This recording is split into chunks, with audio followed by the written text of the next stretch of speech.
अस्सलाम वालेकुम नाजरीन कराम, मैं हूं मोहम्मद बिलाल और आप देख रहे हैं हमारा फेसबुक और यूट्यूब चैनल।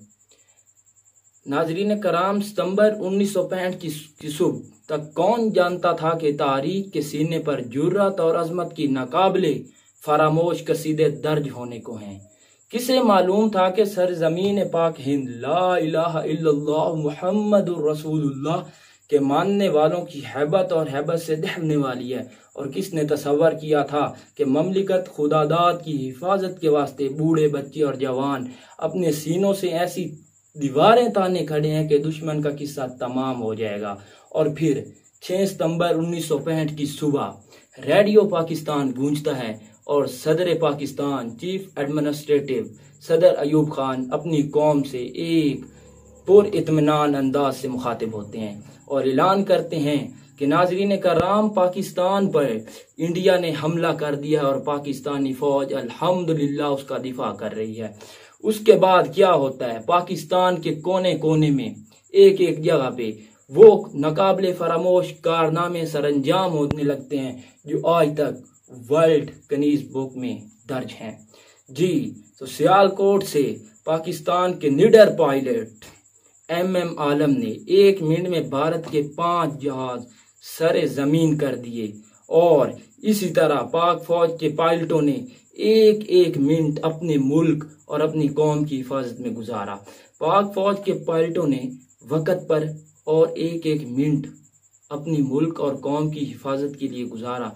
तो आज ये मुल्क और ये पाकिस्तान की सरजमीन पे रहने वाला एक एक पाकिस्तानी उनकी जुर्रत को सलाम पेश करता है, सलाम पेश करता है उनकी हुब्बुल वतनी को, और सलाम पेश करता है उनकी वो दलेरी और जवानी को जिसकी बदौलत आज अल्हम्दुलिल्लाह हम उसी आज़ाद पाकिस्तान में जिंदगी बसर कर रहे हैं।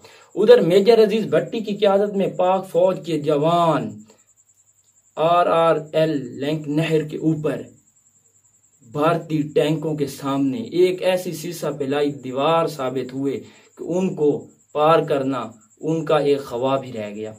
पाकिस्तानी फौज एक ऐसी फौज है जो अपना तमाम वक्त मुल्क और कौम के लिए सर्फ करती है।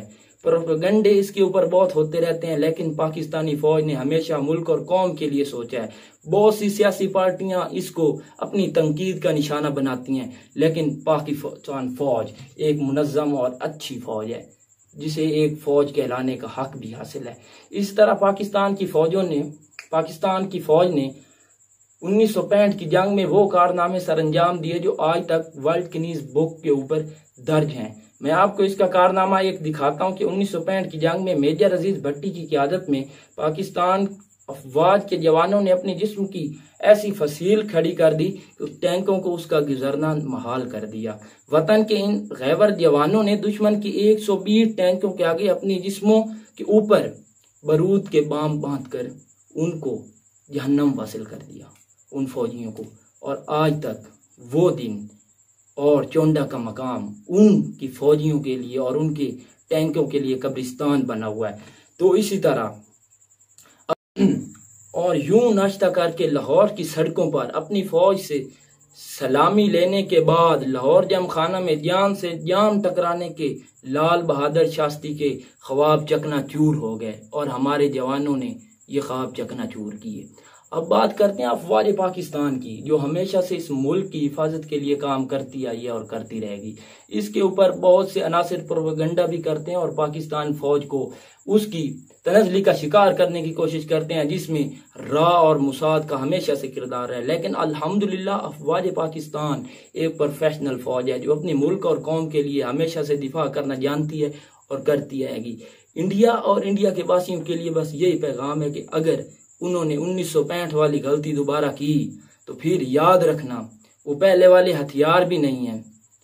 अब वो बंदूक वाली राइफल वाली जंग नहीं होगी। अब हमारे पास गौरी भी है, बाबर भी है, तैमूर भी है और नसर भी है, जो चंद मिनटों में आपकी ज़मीन को खाक का ढेर बना देगी।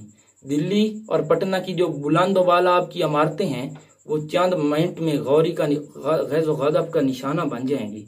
तो पाकिस्तान के ऊपर इस बार हमले से पहले 100 बार सोचना होगा मोदी सरकार को।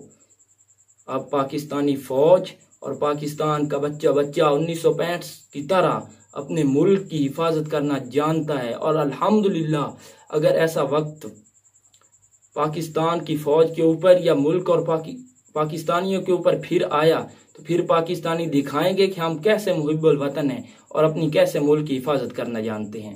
अफवाज पाकिस्तान हमेशा से मुल्क का सोचती है और आइंदा भी मुल्क का सोचती रहेगी, ये कहना है DGISPR पाक फौज का।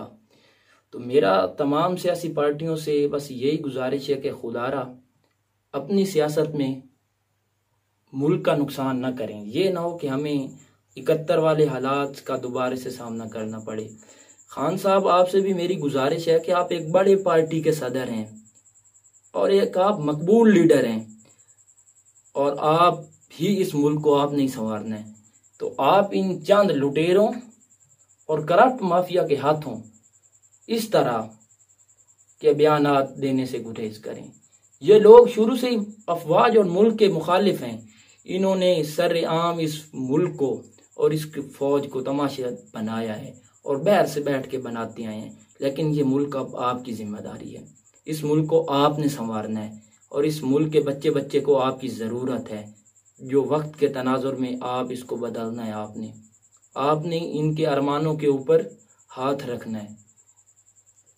ये जो आज हालात इन्होंने पैदा कर दी हैं अपनी अफवाज के खिलाफ, अपने मुल्क के खिलाफ, तो ये मुल्क और कौम के लिए अच्छे नहीं हैं और ना ही इस हालात में ये मुल्क और ये कौम इन हालात को देख सकती है।